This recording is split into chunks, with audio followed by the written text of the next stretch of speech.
कौन आगे आपन परिचय देवे? मोर परिचय हूँ मु पुण्यानंद विषय मु यही आखपाख गाँव जड़े गोटे सदस्य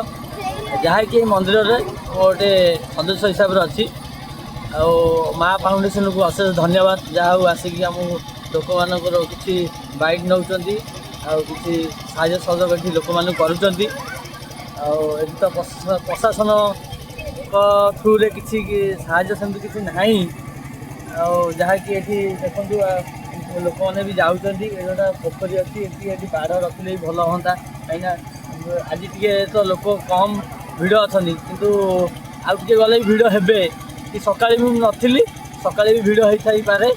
ना ये देखूँ ये रास्ता जाऊँ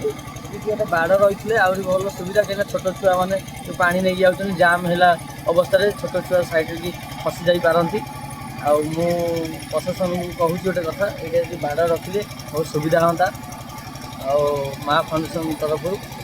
जो भाई आमर लेखा बाबू को अंबिका लेखा भाई को अशेष धन्यवाद जहाँ लोक आसिकी किसी मन भरा कथा कि पचारिकी उत्साहित कर अशेष धन्यवाद।